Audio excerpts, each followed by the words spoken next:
Sérgio dá o seu recado. Você agora não está sozinho. Fernando Sérgio está aqui ao lado, no seu somzão ou no seu radinho. Se você está morrendo, conte agora com o Fernando. Tudo é alegria e felicidade. Muito obrigado pela audiência. A meu ouvinte é um privilégio. Nosso sucesso é você com a gente aqui no show do Fernando Sérgio. Alô, Rio de Janeiro. Fernando Sérgio. Alô, Brasil. Alô, mundo inteiro. Ô, gente amiga, com que prazer estamos iniciando o programa no dia de hoje. Muito obrigado a você pela grande audiência que você nos dá. É um prazer muito grande estar aqui mais uma vez. Olha, minha gente, o programa tá que tá. Eu fico muito feliz cada vez que eu vou no Google e vou buscar o número de pessoas que estão procurando, que estão achando o programa. É qualquer coisa de impressionante. E a gente fica realmente muito feliz. Eu quero mandar um abraço. Daqui a pouco, e depois, a internet no Brasil ainda não é uma coisa, nem nós somos perfeitos. Você imagina a internet, né? Então, às vezes dispara, mas é bom que dispare. Daqui a pouco você vai saber que nós teremos a nossa prece. Abraço para o meu amigo Adilson Furgieri Tatu. Alô, Tatu, um abraço, muito obrigado pela referência. Imagina se eu sou o Pelé do rádio. Que isso, rapaz! Abraço grande para você. Ele está ligado em São Manuel, São Paulo, né? Um abraço também para o Marco Silva lá nos Estados Unidos. Abraço para a Beatriz, a nossa querida amiga Beatriz Moreira, que está nesse momento vendo a gente. Olha, a gente recebe certas joias da internet que, se Deus quiser, vai dar certo, porque eu estou aqui com o celular e naturalmente eu vou botá-lo porque eu não conseguia uma maneira de tirar para cá. Pode dizer, Fernando, você não entende nada de informática, mas não é isso não, é que demoraria. Eu recebi, alguém me mandou, são tantos os e-mails que eu não sei precisar exatamente quem. Então, de qualquer maneira, eu passei isso aí para as pessoas. Estão batendo aí, Samira? Dá uma olhadinha aí para mim, se é o Pedro Carlos que está chegando. Mas, olha, está faltando só o Pedro. Nós temos ali o Dr. Luiz Aibinder. Bom dia, Dr. Aibinder. Bom dia, Fernando. Bom dia para todos. Prazer em recebê-lo. Então, isso foi só impressão minha, ainda não chegou o Pedro, eu estou na expectativa de chegar. Então, hoje o psicólogo Luiz Aibinder vai falar aqui, ele coloca sempre algumas pílulas muito interessantes no rádio, também, por que não dizer, na internet. Ele vai falar por que nós não devemos ficar culpando os outros. Tem muita gente que tem esse hábito, eu não dei certo porque aquele diretor me perseguia, o outro diz, eu não dei certo porque meu pai não olhava para mim, não ligava para mim, eu não dei certo, quer dizer, aí fica um monte de gente se desculpando e culpando os outros, mas ele vai comentar a respeito disso. E alguém me botou um menininho lindo, lindo, lindo, garotinho, com uma voz maravilhosa e com essa música que eu vou botar aí, olha só, olha só, vamos lá.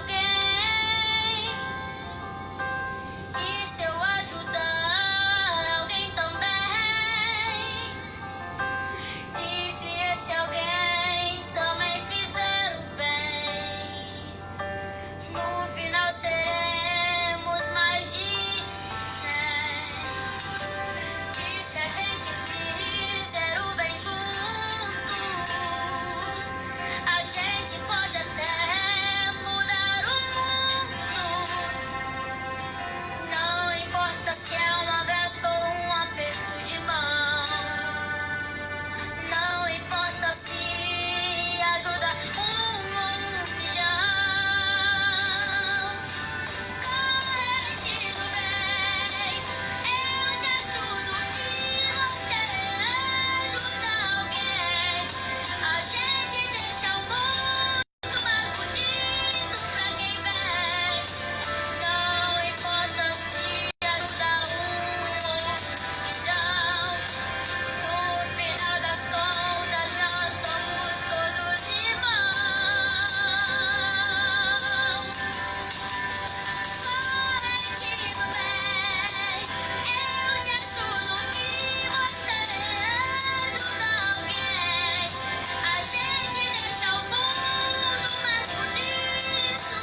que lindo, né? Olha, a maneira que eu tive de mostrar para vocês essa mensagem, eu não sei quem é esse menininho, onde é que ele gravou, porque me mandaram apenas o vídeo.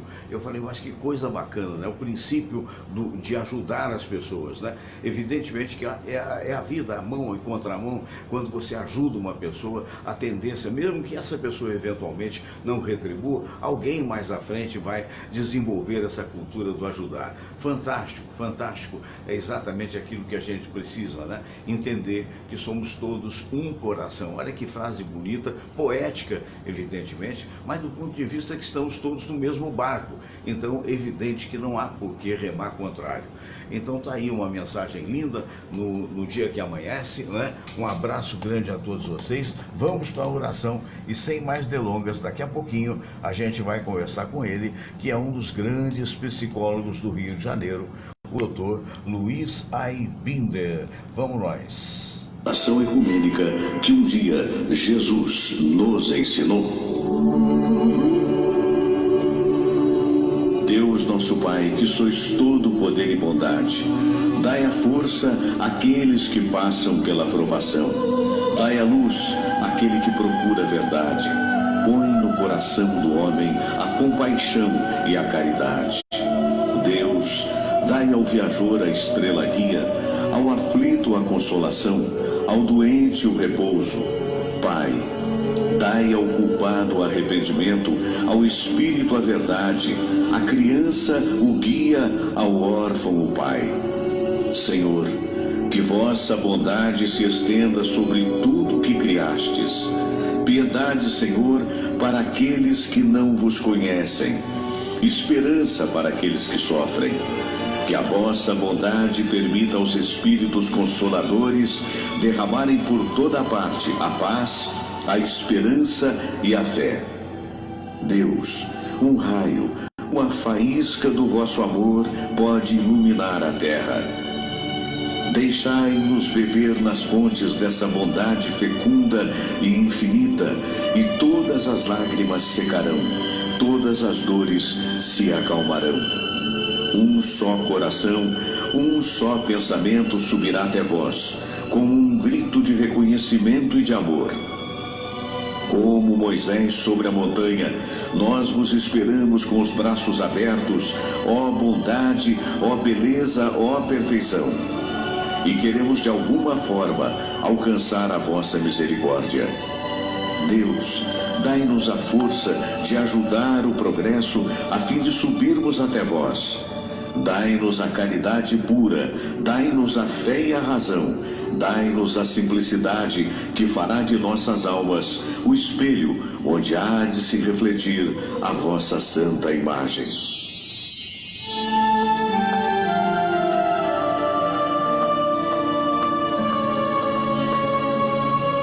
Pai nosso que estais nos céus, santificado seja o vosso nome. Venha a nós o vosso reino, seja feita a vossa vontade, assim na terra como no céu. O pão nosso de cada dia nos dai hoje. Perdoai, Senhor, as nossas ofensas, assim como nós perdoamos aqueles que nos ofenderam.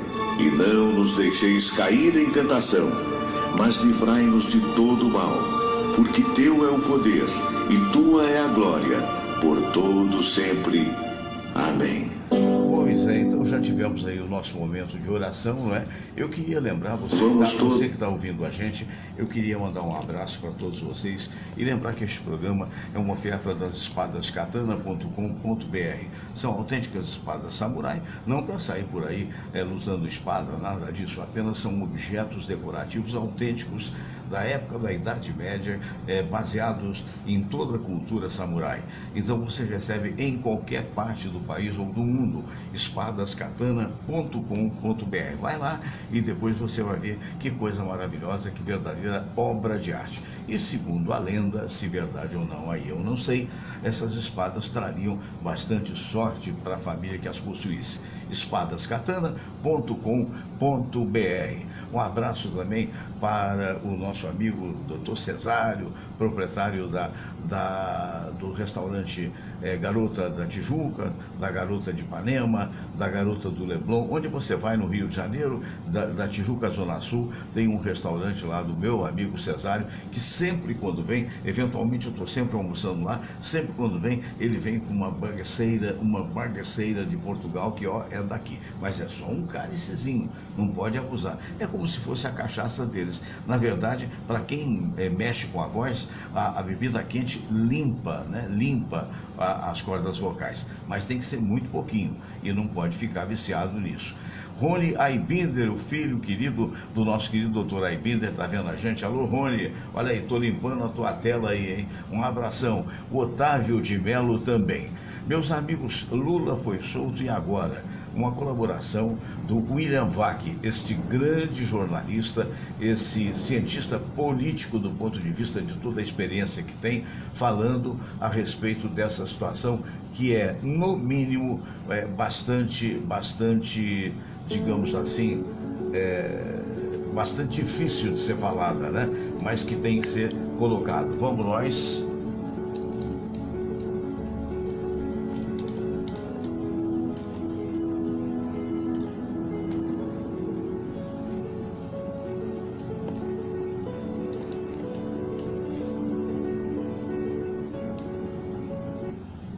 Pois é, tem essa mensagem aqui, eu peço desculpas a você, não estava no plano, mas vamos agora ao que o Lula, por decisão do STF, acabou sendo solto. Vou ainda palestrar em Pernambuco.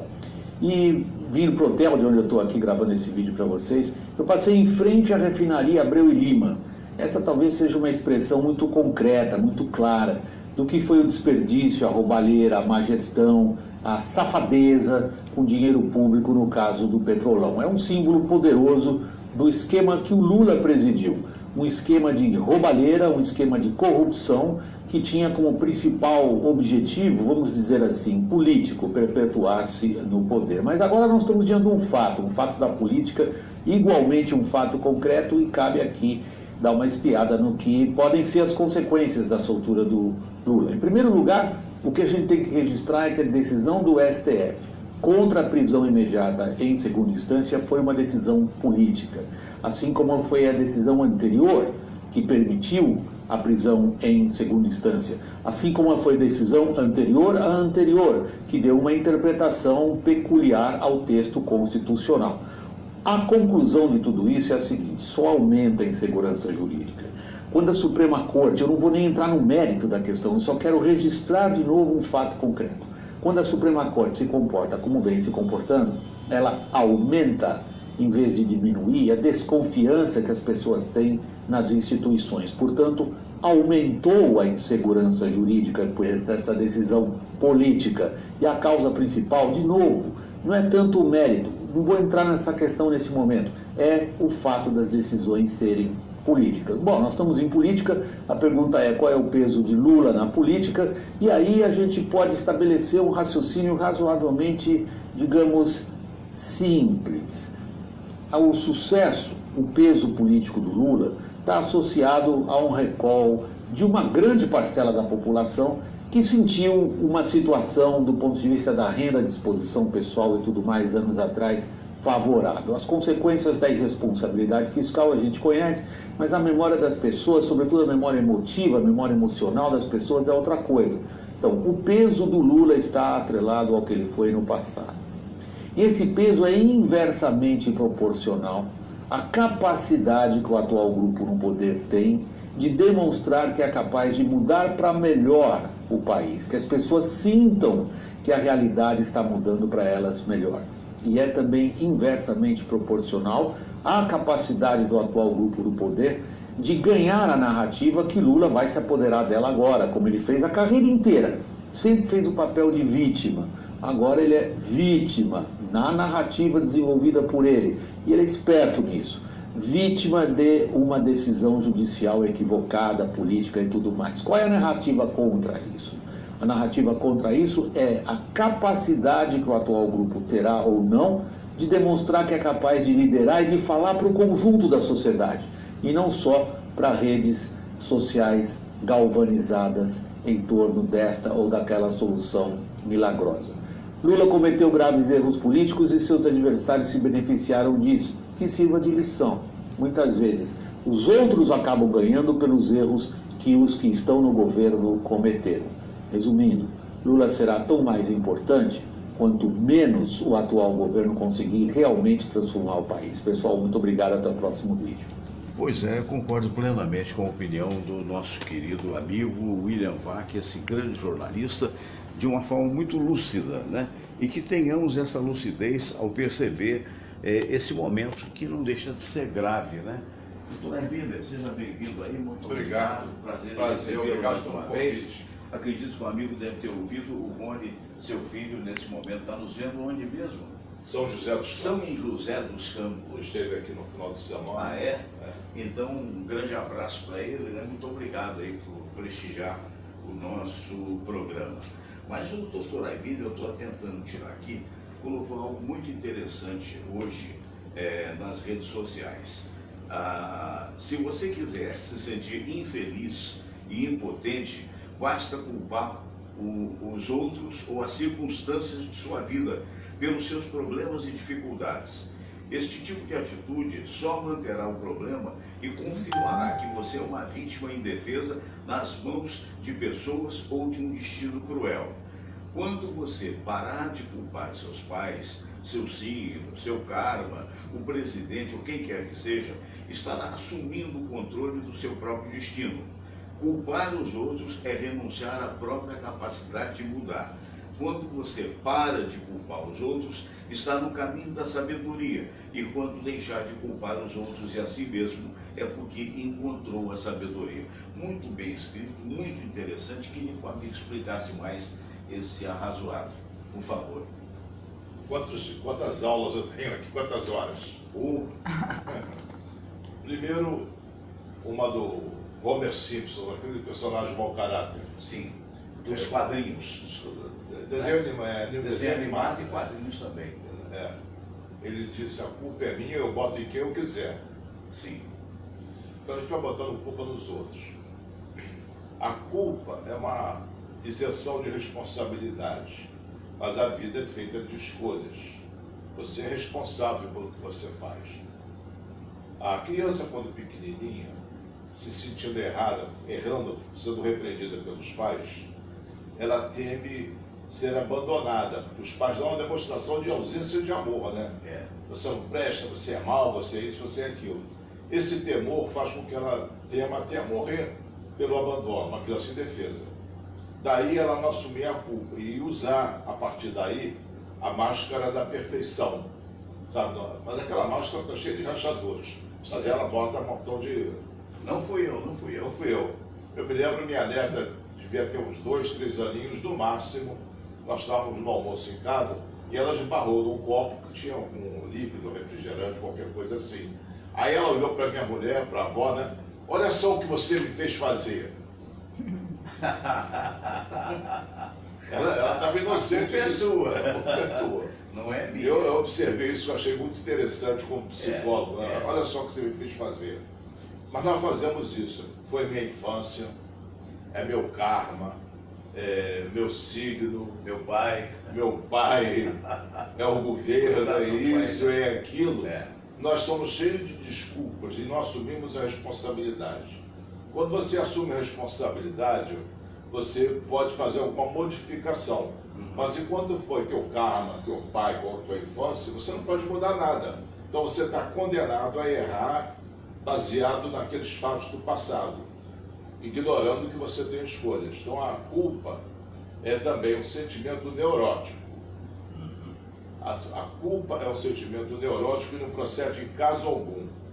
Nenhum caso. Matou a avó a machadada para pegar o dinheiro da velhinha para comprar droga. Também não cabe culpa. Vou explicar por quê. Naquele momento o sujeito fez aquilo que tinha algum sentido para ele. No futuro ele se arrepende daquilo. A culpa seria dizer, eu sou uma péssima pessoa por ter cometido um mau ato. Isso é a culpa. O arrependimento é diferente. Eu não gostei daquilo que eu fiz. Ele não está se julgando, está condenando o ato. Eu não gostei daquilo que eu fiz. Hoje eu não faria aquilo. Mas na época fazia sentido. Porque de lá para cá o indivíduo evolui com as experiências da vida. Então não tem por que se sentir culpado como pessoa, embora o ato seja reprovável. Hoje, o que eu fiz no passado, que eu me culparia, eu já não sou mais aquela pessoa. Nem você, nem ninguém. Nós mudamos. Mas isso não isenta a pessoa de responsabilidade.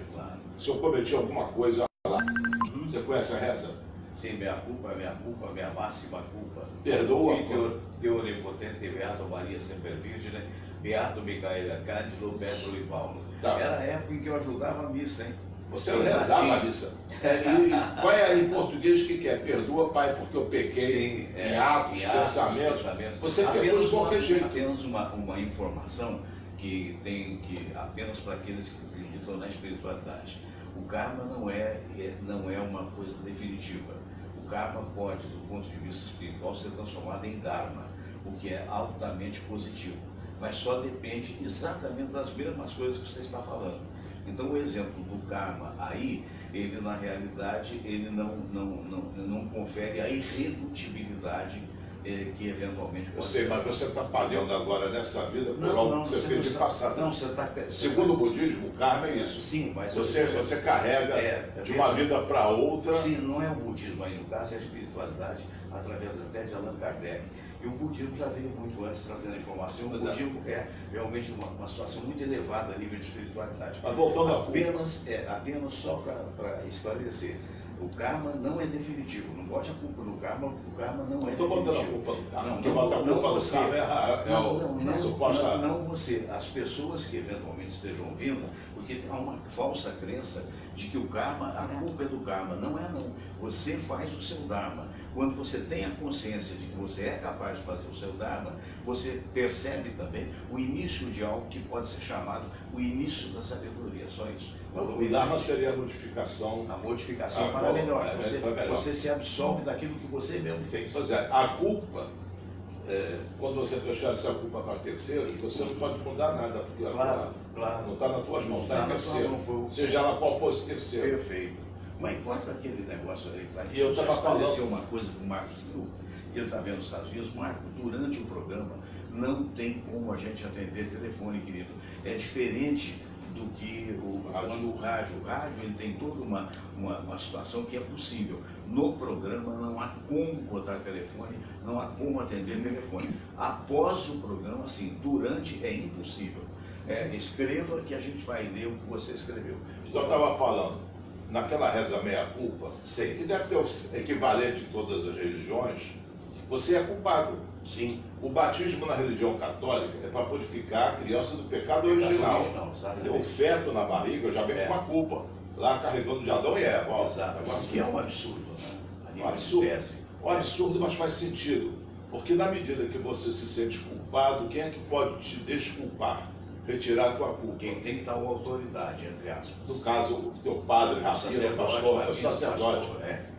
Aí você tem que ficar submisso a ele. E é ótimo. Então, para ele sim. Dízimo a vida inteira. Não dízimo e submissão. Coisa, se fosse só dinheiro, fica tudo bem. Exatamente. Mas você fica submisso àquilo. Então a culpa é o mais poderoso e mais cruel instrumento de manipulação. Concordo plenamente.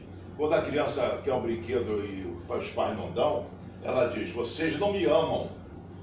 Aí os pais, se sentindo culpados, passam a dar um brinquedo para provar que amam. Como se der brinquedo, prova que amam. É verdade. Então isso daí está muito enraizado na Tem cultura. muito, eu imagino que você no consultório deva perceber muito isso, aquelas pessoas que chegam ao extremo de dizer: olha, se você não fizer isso, eu vou me matar. Isso todo dia. Não é mesmo? E há algum tempo atrás, um amigo também me disse o seguinte, que quem quer se matar, se mata. Quem não quer, anuncia para o mundo. Está errado. Está errado. Quem quer se matar, fala. E o negócio que ladra não morde. Acaba num momento... Quem já tentou uma vez está mais apto para morrer na segunda, porque ele está se aperfeiçoando na técnica de se matar. E é um pouco, na sua opinião, essa maneira de pensar, quer dizer, eu não dei certo porque o mundo não quis que eu desse certo, porque o pai, porque a mãe, porque a faculdade, será o quê? Totalmente errado. Não deu Leva certo. isso. Levaria, esse pensamento poderia levar a uma depressão? Pode. Ela está olhando para o próprio umbigo, está levando tudo para o lado pessoal. As coisas com frequência não dão certo. Não é porque você é você e eu sou eu. As coisas não dão certo. É um dado da vida.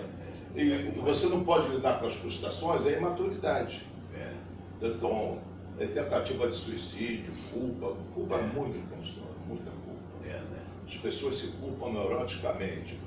Uma vez eu atendi uma senhora, a chamada culpa do sobrevivente. Quando morre uma pessoa querida, uma pessoa próxima, aquele que sobrevive bota a culpa em si. Sim. Então ele bota a culpa em si por quê? Porque ele prefere assumir a culpa do que admitir que é impotente. Explicando isso melhor. Você tem uma pessoa querida, aí você levou para o hospital, ela está passando mal, aí operou, não operou, morreu. Aí você se culpa. Eu não devia ter levado ela aqui no hospital. A culpa é do hospital. Não, você se culpa porque não levou a pessoa errada. E se não levou, morreu porque você não levou para o hospital. Você também é culpado. Demorou a levar? Hein? Demorou a levar? Se demorou a levar, ou levou rápido demais, poderia ter levado em outro médico, em outro hospital, você sempre se culpa. Então a pessoa é impotente diante de muitas coisas, mas ela não quer admitir a quebra dessa fantasia, dessa ilusão que eu sou impotente. Eu prefiro assumir a culpa do que admitir que eu seja impotente. Ninguém pode impedir a morte, né? O médico morre, a mãe do médico, morre o filho do médico, morre o médico. Morre o médico. Então, as pessoas têm essas crenças absurdas que causam sofrimento e podem levar a depressão e suicídio. E um problema muito sério que eu imagino seria importante você tocar é a pessoa dependente, né? Porque você falou do médico, por exemplo. Eu conheço casos no passado, ao longo da vida, que já vai longa, eu conheço casos de pessoas que dependiam de um determinado médico, mas ele é ótimo, ele acerta tudo comigo, ele papai, um dia o médico, pum, morre. Aí a pessoa entra em parafuso, porque acha que nenhum outro médico poderá acertar com ela como o tal acertava, e se vê despreparada, e aí é o momento em que deve realmente, penso, recorrer a psicólogos, a pessoas mais até em alguns casos, psiquiatra. Né? Não, psiquiatra não, porque não é uma doença mental, mas é um comportamento mental chamado de apego. Sim. Eu estou tão apegado ao médico que eu acredito que sem aquele médico eu não consiga viver. Tem gente que é apegada ao dinheiro, perde o dinheiro e se mata. Tem gente que é apegada ao parceiro ou parceira. Parceiro ou parceira vai embora, a pessoa entra em parafuso, ou mata, ou se mata por causa disso. Então é apego. Acreditar que você depende de determinada coisa ou pessoa. Não depende. Quando é que uma pessoa deve procurar um psiquiatra e não um psicólogo? Porque o psiquiatra, ele é médico, né? É um médico. Ele pode receitar remédios. Pode. O psicólogo não. Não. Né? Quando é que existe essa fronteira? É sutil essa fronteira. Por exemplo, eu às vezes como psicólogo encaminho o cliente para o psiquiatra. E às vezes o psiquiatra me encaminha os pacientes da psicologia. Por exemplo, a pessoa está profundamente deprimida, corre risco de se matar, eu mando para o psiquiatra. Porque eu não vou deixar a pessoa nesse risco. A pessoa sofre de síndrome do pânico. Não consegue sair de casa por causa da síndrome do pânico. Vai perder o emprego. Tem que medicar para minimizar o efeito. Todo remédio tem efeito colateral. Daí a gente procurar o menor dos males. Mas nesses casos de a pessoa pode se deprimir, perder o emprego, se matar, essas coisas todas, tem que medicar para apagar esse incêndio. Agora tem que ver o que causou essa depressão, o que levou a essa síndrome do pânico. Aí tratando a causa, removida a causa, cessa o efeito. Enquanto que a medicação trabalha em cima do efeito. Mas você está deprimido porque não sabe perder. Perdeu alguma pessoa, alguma coisa na vida. Aí toma o remédio e passa a depressão. Na próxima perda você vai fazer o quê? Tem que tomar remédio. E você pode ficar tomando remédio a vida toda? Não. Pois é. Tem que aprender a lidar com as perdas. Aí entra o psicólogo. Aí entra o psicólogo. Essa não é a formação do psiquiatra. O psiquiatra está ansioso, toma ansiolítico. Sim. Tá com um pânico. Descompensado, toma. E funciona. Agora não resolve o problema Você na falou, origem. funciona por um tempo, né? Não, funciona enquanto toma o remédio. Quando tomar o remédio. Mas você pode tomar mais um remédio. Se o fabricante parar de fabricar o remédio, A pessoa já está em dependência mesmo. Vai ter que arranjar um outro desesperado. Vai ter similares e tudo, Tem. mas não é só pelo remédio. Então, a pessoa não aprendeu a lidar com a situação. Pois é, isso seria a mesma coisa com relação às pessoas que são dependentes de tóxico. É um negócio impressionante. Há algum tempo atrás, eu fui agora, nesse final de semana, no aniversário do meu netinho, lá em Niterói, no Espaço Pau Brasil. Muito bonito, teve o Homem-Aranha, ele fez 4 aninhos, maravilha.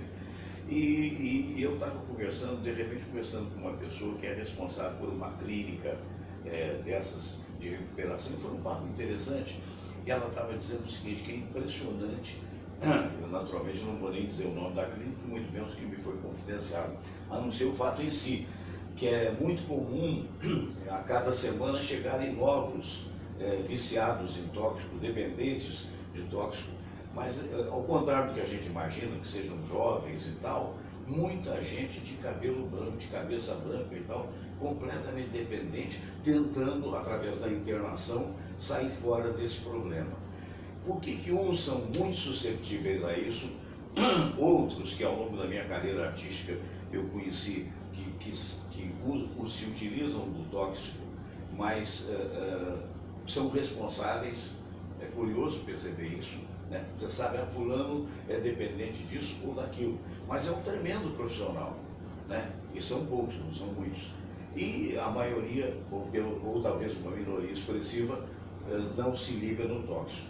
Quando eu sei que é uma pergunta difícil, como você falou, precisaria horas e horas, né? Mas o que leva é essa coisa de se sentir coitadinho, de fugir do mundo, que faz com que a pessoa se dependa de cocaína ou heroína. Você usou uma boa expressão aí. Eu acho que as pessoas não são viciadas em drogas, são viciadas em fugir da realidade. Se você souber lidar com a realidade, a vida é muito boa. É verdade. Independente das condições materiais, se não for de miséria, Sei. a vida é muito boa. Você pode viver tão bem quanto É extraordinário, né? Bill Gates. Ou melhor do que o Bill Gates. Independente do dinheiro. O dinheiro não faz muita diferença. Acima da miséria não faz diferença, não. As pessoas são viciadas em fugir da realidade. A pessoa está angustiada. Por trás de todo viciado, você começa a pesquisar. Já trabalhei em clínica de viciados. Você começa a pesquisar, tem uma situação que gera ansiedade ou depressão. Aí quando ele vai para a droga, é um remédio maravilhoso. Já imaginou você deprimido, cheirar um pozinho mágico, ficar tudo maravilhoso, tudo cor-de-rosa? Fumar um baseado, você começa a viajar. Tira as suas angústias, é uma automedicação. Momentaneamente. Momentaneamente tira. O melhor ansiolítico que existe é o álcool. Você está ansioso? O Humphrey Bogart, um ator Ele é extraordinário da nossa época, né? da tua, que eu sou meu ídolo de juventude era Xuxa. Tá botando a culpa em mim, hein? Não, estou apresentando fatos. Meu ídolo da juventude era Xuxa. Sabina, vê se arranja um copinho d'água para mim, por favor, desculpa. O Humphrey Bogart é um ator que já morreu. Ele dizia que a humanidade vive 2 doses abaixo do limite ideal. Certo. 2 doses de uísque. Abaixo. Com 2 doses de uísque fica tudo bem. Ah, sim, relaxa. Relaxa, tira a ansiedade. É até agradável, né? Quer dizer, isso não significa que o cara vai ser viciado em... Pois é, você tomando 2 doses hoje, 2 amanhã, 2, aí é complicado. gera o alcoolismo. Claro. Que é muito difícil de tratar. Claro. É mais difícil do que tratar câncer. Imagino. O alcoolismo você tem uma recuperação de 35%. Mas aí é um negócio para mim curioso, vou te dizer por quê. Porque eu, por exemplo, eu vou fazer uma confissão, sou absolutamente careta. É um negócio impressionante. Eu nunca me deixei seduzir por droga nenhuma, não sou melhor do que ninguém por isso, não. Raras vezes eu coloco uma ou outra bebida quente na boca.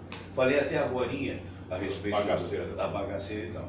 E me dou bem por causa da profissão, né? Porque o álcool ele limpa os eventuais problemas que a gente tenha do ponto de vista de catarro, essas coisas. Mas eu não tenho esse fascínio. Eu gostaria até, vou ser muito franco com você, de gostar da cerveja. Eu sou, por exemplo, gostava de uma cervejinha, e quando ele me via, eu tomava aparentemente, vê que cara chato que eu sou, eu tomava aparentemente uma Coca-Cola, E, na verdade, nem a Coca-Cola tomava, eu só tomo água, o mate, olha lá. E ele dizia assim, nossa, mas você está com perfumaria? Aí eu descobri que era prático botar o copo da cerveja cheio. Alguém que gosta de cerveja, e a maioria deve estar falando, nossa senhora, mas que cara chato que esse cara deve ser. Mas eu sou mesmo. Então eu botava, porque aí ninguém me enchia o saco, entendeu? Eu ficava com aquela cerveja o tempo todo. Mas eu não consigo gostar de cerveja. É um negócio impressionante. Você tem uma ideia? Por que outros gostam tanto? Quer dizer, Quanta coisa você gosta que o outro não gosta? Uhum. Né? Filé de peito. Hein? Filé de peito. Filé de peito de frango, sabe? Eu detesto, eu adoro. É subjetivo, cada um gosta de uma coisa. Eu não gosto de cerveja. Então, opa! Mesmo quando a gente Apareceu tomava, um igual. esse fim de semana teve feijoada lá em casa. Uhum. O Boni estava lá, o meu netinho gosta. Nossa, que bom. Aí eu dividi uma cerveja com minha esposa. Sei. Eu bebo menos de meia lata. Eu só tomo esse menos de meia lata para ser solidário a ela. Lá do outro lado alguém deve estar dizendo assim, nossa senhora, esses caras não sabem viver. Porque a maioria adora. Nós temos amigos que Escuta, esse negócio de maioria não conta nada para mim. A maioria achava que a Terra era plana durante o Verdade, verdade. Não, a maioria não conta nada para mim. Verdade. E ninguém bota a pressão em mim para tomar cerveja. Eu também não estou ligando se bota a pressão, porque eu vou tomar o que eu quero tomar, não o que os outros querem. Lógico. Então, a cerveja não me atrai. O que acontece é que certas substâncias, inclusive o cigarro comum, quando você usa, libera uma substância do bem-estar, chamada dopamina. O cigarro também faz isso. Faz isso. Se você interromper o vício, o uso, o cérebro não recupera logo a produção de dopamina, porque você já botava alguma coisa muito parecida para dentro. Aí o cérebro demora a restabelecer a produção. Esse período de demora é a crise de abstinência. Entendi. Porque você não tem mais dopamina e não está rebotando o substituto de fora. Quando eu falo assim, eu fumo, eu fico tranquilo, eu fico calmo. Cigarro não tem a menor propriedade calmante. O que faz falta é a produção de dopamina, não é o cigarro propriamente que acalma. Ele fica nervoso por não usar droga. Agora, e assim com as outras drogas também. Um outro lado interessante também é conhecer, porque a pluralidade do ser humano, né? Há seres bastante heterossexuais, outros homossexuais e outros que estão tanto faz como tanto fez, né? Tem mais ainda. Tem mais ainda, imagino. Eu vou contar um caso aqui, que aí você aproveitar a sua expertise na psicologia, que é ocorrido na minha vida. Há muitos anos atrás, gente, eu estou com 73 anos, sou um velhinho, né? Já vivi 57 anos de comunicação e durante um período dos anos 70 até 80 mais ou menos, eu fui coordenador, diretor mesmo de uma agência de publicidade de média importância no Rio de Janeiro. E tinha vários funcionários, papapá. Um deles era um rapaz muito elegante, muito simpático, que eu vou preservar o nome, até porque já falecido. E todo mundo achava que era uma pessoa, um rapaz delicado, porém, né, naquela época todo mundo usava terno e gravata, hoje não, né? E síntese da história. Um belo dia ele começou a depender de álcool e entrou em parafuso, perdeu a agência, saiu espontaneamente, que eu tenha sabido, tinha ido para Juiz de Fora e dependia, ele era mineiro, e dependia muito de álcool, estava numa situação triste e tal. Passou, eu saí dessa agência, formei a minha agência de publicidade, que até hoje existe, embora pequenino, naquela época era de porte maior. Muito bem. E um belo dia precisei do trabalho desse moço, né? Ele era um excelente mídia, ou seja, a pessoa que programa as publicidades e tal. Eu fui saber com um amigo meu, ele disse, olha, o fulano está de volta ao Rio de Janeiro. Aí eu falei, tá bom, liguei para ele com o telefone, ele disse, Fernando, eu estou aqui, mas você sabe, eu estou casado com, entre aspas, digamos que fosse o Ronaldo. Só para dizer, quer dizer, ele tinha se transformado, ou já era, e voltou a ser gay. Estou casado com o Ronaldo, que era um cara importantíssimo numa grande construtora do Rio de Janeiro. Eu falei, olha, eu estou querendo que você possa fazer para mim um trabalho de 3 meses, eu pago um pacote fechado. Ele falou, Fernando, você sabe, acontece tudo bem, mas eu vou te convidar para jantar porque você precisa falar com o Ronaldo. porque o Ronaldo era o meu marido. Isso há 20 anos atrás, imagine você, se não for mais. Mais tempo. Eu acho que mais tempo. Eu acho que eu nem estava com essa mira. Mais Nem tempo, tava, sim. nós estamos há 40 Deve ter anos. 50 anos isso. Tem quase 50 anos. Eu era menino, né, na época. E eu disse, bom, então eu falei, o que eu faço agora? Não, eu vou. Ele morava numa cobertura, eu precisava do trabalho, o trabalho dele era um preço que eu podia pagar e outro não. Eu vou. Eu falei, meu Deus do céu, mas eu ia me sentir meio, né, mas eu vou. Aí cheguei lá, fui bem recebido, teve um jantar e tal, e o cara viu que eu só queria ter o trabalho dele, né? Então o cara permitiu que ele fosse trabalhar. Então, chegando ao final da história, me perdoe, tomou um pouco do seu tempo. No final da história, ele fez todo o trabalho de uma forma magnífica e tal. E um belo dia, quando ele já estava terminando o trabalho, eu entro na agência, que era de perto da Cinelândia, e observei ele na salinha que ele estava lá chorando. Falei, fulano, mas o que houve? Eu disse, não, o que houve? Que o fulano, o Ronaldo, entre aspas, que o nome dela era esse, me pegou transando com a irmã dele. Com a irmã? Com a irmã. E aí houve a breakdown, né, houve a separação dos dois, e ele volta para Juiz de Fora e morre de delírio tremens, morre do excesso de álcool. Quer dizer, como a vida às vezes, como é que eu diria, múltipla, né, em situações, né, até de sexualidade. Já pegou muito disso? Já peguei vários casos de homossexualidade. Para ficar mais claro, tem 11 tipos de sexualidade. É mesmo. A gente acha que é o hétero ou é o homo, não é. Tem uns que são exclusivamente héteros, tem uns que são predominantemente héteros e de vez em quando homo. Lula seca. Tem outros que são meio termo, tanto faz como tanto fez, é o bissexual. Tem uns que são predominantemente homo e eventualmente hétero, é o caso desse teu amigo. De vez em quando dá uma escapadinha. Tem uns que são predominantemente homo e eventualmente hétero. E tem o totalmente homo. Então, os dois extremos são mediados por... Então, esse daí era predominantemente homo. Eventualmente hétero. Dá até um monte de Nelson Rodrigues, né? Você gosta de cunhada, é com o Nelson Rodrigues, né? As tramas do Nelson Rodrigues. É igual a cunhada. Não, mas é um negócio impressionante, é o que você falou mesmo. Agora, a pergunta que não quer calar. A pessoa, digamos aqui, que seja uma dessas nuances que você, das 11 que você colocou, ela se satisfeita consigo mesma, tende a ser mais feliz do que aquela pessoa que é, como se diz, enrustida, ou seja, a pessoa que gostaria de ser isso ou aquilo, mas não é. O enrustido é um infeliz, porque ele não se assume como ele é. Como ele é. Ele quer mostrar para os outros, quer provar para os outros e para si mesmo. Aceite-se como você é. Você, supostamente, se Pedro estivesse aí, a conversa era outra. Pedro ia me sacanear. Supostamente você é hétero. Graças a Deus. Você escolheu a heterossexualidade, o que aconteceu? Já vi com isso. Já veio lá para meio de fábrica. Meio de fábrica. Os outros também já vêm de fábrica.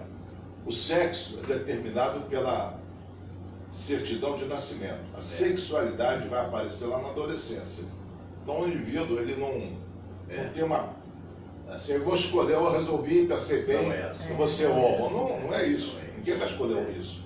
Porque é discriminada, preconceito, uma série de coisas. Ninguém vai escolher isso. Acontece, você já vem com essa programação desde feto.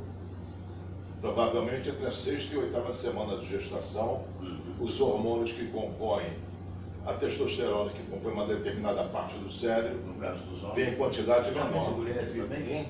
Dos homens e mulheres também? Só tem estudos masculinos. Só tem estudos masculinos.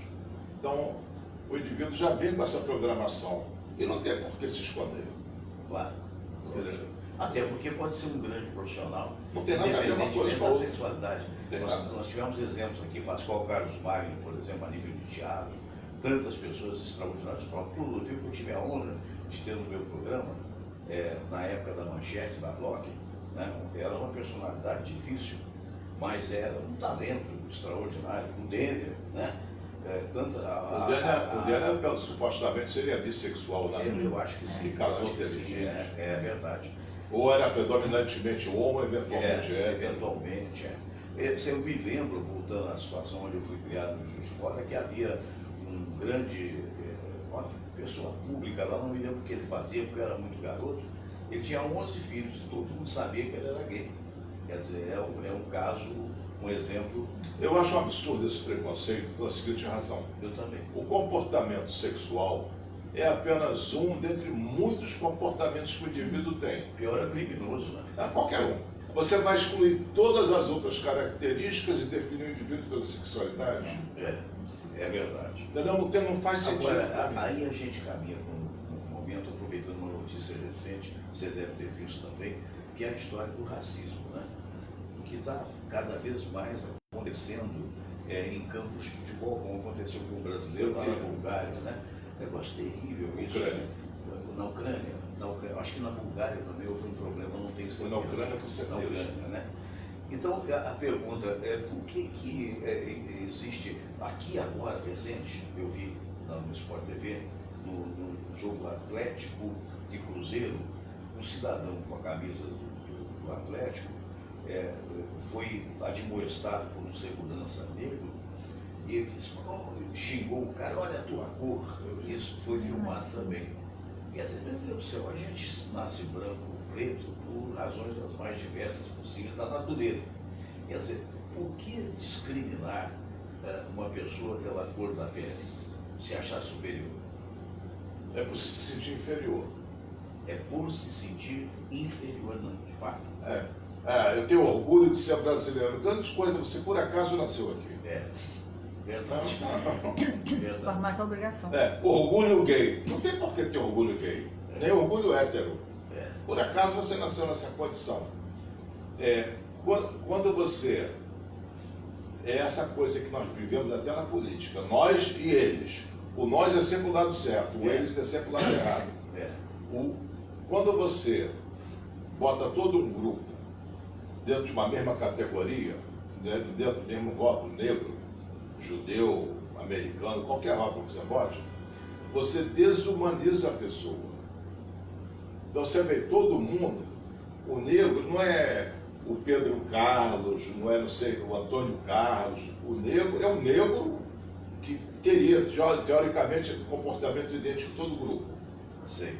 Então você desumaniza. Daí é fácil matar, porque não é humano, é igual barata. Que coisa. Você tira as características humanas, você nega tudo É. e só bota a cor, ou a religião, ou a nacionalidade. O que for. Os argentinos, os paulistas. Os paulistas são tão diferentes entre si, como tão diferentes entre si quanto os argentinos. Como é que você pode botar tudo no mesmo saco?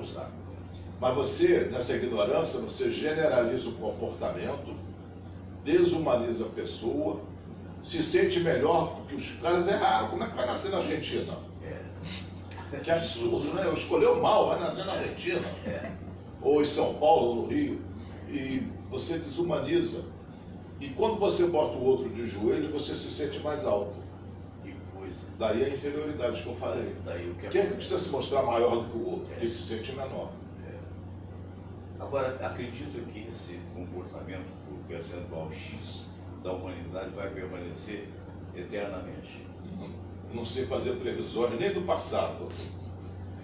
Tivemos uma aula aqui com o nosso querido doutor Aibinder, né? Está normal, é porque passa um determinado tempo, o computador apaga e o telão vai para o brejo. Mas de qualquer maneira está normal. É uma verdadeira aula, e você me lembrou uma ocasião, Aibinder. A gente tem muita estrada, até pela idade, nós dois, não é mesmo? Fale só por você. E eu me lembrei quando eu comecei na minha vida profissional, eu estudava e trabalhava ao mesmo tempo, né? Até para poder sustentar a parte dos meus estudos. Então o que acontece?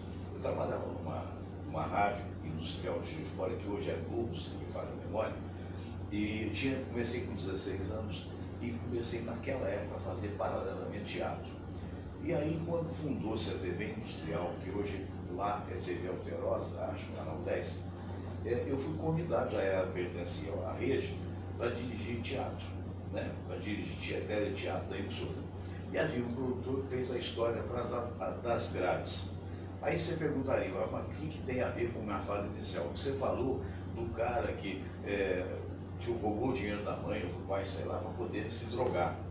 E o tema me lembrou isso, o tema era exatamente esse, daquela primeira peça de teatro que eu ia dirigir na televisão. A televisão na época não tinha videotape, era tudo feito ao vivo.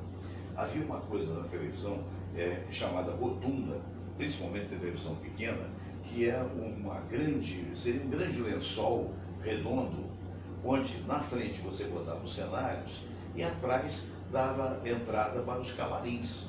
E eu estava num dos camarins falando com 2 atores na cena que ia ter.